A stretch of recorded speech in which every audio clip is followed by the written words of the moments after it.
NIM 14191133063 Prodi Aquakultur kelas B kelompok 3. Di sini saya akan menjelaskan mengenai materi pemupukan dan pengapuran kolam ikan maupun tambak untuk memenuhi tugas praktikum manajemen kualitas air. Selamat menyaksikan. Perairan yang subur adalah perairan yang banyak mengandung unsur hara yang dapat mendukung kehidupan organisme dalam air tawar. Pada prinsipnya, tanah yang subur adalah tanah yang secara konsisten memberikan hasil yang baik tanpa penambahan pupuk. Apabila diperlukan penambahan pupuk, maka terjadi tanggapan dalam bentuk peningkatan hasil yang cukup tinggi terhadap pemupukan kimia maupun organik, serta pemberian air. Untuk menanggulangi keasaman pengolahan tanah yang seringkali dilakukan adalah pengapuran. Tujuan praktikum kali ini adalah untuk mendapatkan tanah dasar tambak atau kolam yang optimum untuk budidaya ikan maupun udang. Alat-alat yang digunakan dalam praktikum ini yaitu akuarium, skop, dan ember. Adapun bahan yang digunakan adalah tanah, kapur pertanian, urea, dan TSP. Cara kerja untuk melakukan pemupukan dan pengapuran ini yang dilakukan pertama kali adalah memasukkan tanah ke dalam akuarium kurang lebih 10 cm ketebalannya. Kemudian balik tanah tersebut menggunakan sekop. Lalu jemur selama 3-5 hari sampai tanah terlihat pecah-pecah. Kemudian masukkan air dengan ketinggian kurang lebih 50 cm selama 1-2 hari. Keluarkan air selama 1 hari, kemudian keringkan lagi kira-kira 1-2 hari, kemudian ukur pH tanahnya. Lalu, berikan kapur CaCO3 atau kapur pertanian sebanyak 1,5 ton per hektare, kemudian keringkan 2-3 hari, lalu padatkan. Berikan lapisan kulit kerang dan pasir putih setebal 1 cm, kemudian isi dengan air setinggi 20 cm. Tambahkan pupuk urea sebanyak 50-75 kg per hektare dan TSP sebanyak 25-30 kg per hektare, sebarkan merata di seluruh tanah. Lakukan pemupukan selama 2 minggu 1 kali. Berikan saponin sebanyak 50 kg per hektare atau 7 ppm selama 5-7 hari. Tujuannya adalah untuk mensuci hamakan tanah dasar tambak. Dan yang terakhir, tambahkan air sampai dengan ketinggian 1,2 meter.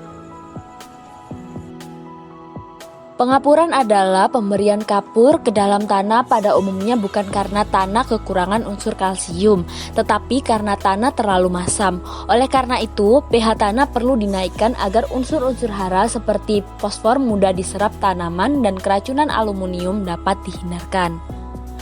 Pengapuran merupakan salah satu bentuk dari remediasi selain pengoksidasi dan pembilasan tanah. Untuk mengatasi permasalahan utama pada tambak tanah, sulfat masam antara lain pH rendah, kurang tersedia fosfor, kalsium, magnesium, kandungan unsur molibdium dan besi sering berlebihan sehingga dapat meracuni organisme, serta kelarutan aluminium sering tinggi sehingga merupakan penghambat ketersediaan fosfor. Penambahan pupuk, terutama yang mengandung fosfor, sering tidak bermanfaat pada tanah masam apabila unsur-unsur toksik seperti aluminium, besi, dan magnesium tidak segera diatasi. Fungsi pengapuran sendiri adalah untuk memperbaiki derajat keasaman dasar tambak. Dasar tambak yang ber-pH rendah dapat menyebabkan rendahnya pH air tambak. Oleh karena itu, perbaikan pH air tambak harus dimulai dari perbaikan pH dasar tanah dari tambak tersebut. Selain untuk memperbaiki keasaman dasar tambak, kapur juga berfungsi sebagai desinfektan dan penyedia unsur hara yang dibutuhkan plankton. Tanah dasar tambak yang mengandung pirit harus direklamasi terlebih dahulu selama kurang lebih 4 bulan sebelum diberi kapur.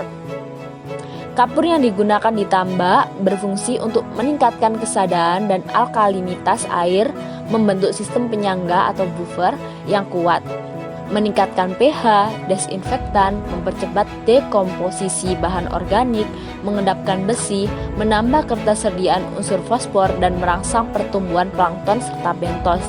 Menurut Cordy et al. 2011, fungsi pengapuran antara lain yang pertama adalah meningkatkan pH tanah dan air. Yang kedua, membakar jasad-jasad renik, penyebab penyakit hewan dan hewan liar. Yang ketiga, mengikat dan mengendapkan butiran lumpur halus. Yang keempat, memperbaiki kualitas tanah. Dan yang kelima adalah kapur yang berlebihan dapat mengikat fosfat yang sangat dibutuhkan untuk pertumbuhan plankton. Tujuan utama pemupukan di kolam atau tambak adalah untuk menumbuhkan pakan alami yang berupa plankton, lumut, dan lainnya. Namun demikian, pemberian pupuk ini juga sering menimbulkan masalah seperti kolam menjadi keruh karena keberadaan lumpur, akan menghalangi sinar matahari yang masuk. Hal ini akan menyebabkan pupuk tidak berfungsi dan tidak dapat tumbuh fitoplankton. Lalu, pemberian pupuk pada kolam yang banyak makrobita pada waktu musim panas, maka pupuk ini akan lebih banyak digunakan oleh makrobita tersebut dibandingkan yang digunakan oleh fitoplankton, sehingga pemupukan yang dilakukan akan sia-sia. Dan yang ketiga, pemupukan yang tidak sesuai dengan dosis sering menimbulkan blooming plankton yang tidak dikehendaki. Kolam yang sedang mengalami blooming, jangan dilakukan pemupukan, tunggu saja sampai planktonnya menurun. Setelah dilakukan pemupukan, diusahakan jangan mengganti air kolam dalam waktu 3-4 minggu, kurang lebih 1 bulan. Sebab kemungkinan dalam waktu tersebut pupuk belum memproduksi pakan alami, karena pupuk bisa hanyut atau hilang saat pergantian air. Pemupukan sangat erat dan berkaitan, karena kedua aspek tersebut dapat meningkatkan produktivitas budidaya. Kedua aspek ini memiliki perbedaan yang sangat signifikan, tetapi tujuan utamanya adalah sama, yaitu meningkatkan produktivitas. Jika kita melakukan persiapan lahan atau kolam budidaya, sebaiknya kita melakukan dengan baik dan menguasai teorinya terlebih dahulu. Contohnya pada petani yang modalnya hanya nekat aja, tidak akan mendapatkan hasil yang maksimal dalam berbudidaya.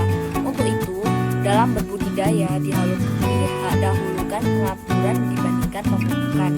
Kita sudah membahas pengapuran. Itu bertujuan untuk membasmi bibit penyakit, bahkan dapat memperbaiki pH dan unsur-unsur yang tidak berguna menjadi berguna. Sedangkan pemupukan untuk menciptakan atau menumbuhkan unsur hara agar pakan alami bagi ikan dapat didapatkan. Jika dalam berbudidaya didahulukan pemupukan dibanding pengapuran, maka hasilnya akan kurang efektif. Bukan berarti keduanya tidak penting, bahkan jika salah satu aspek ini diabaikan, produktivitasnya dalam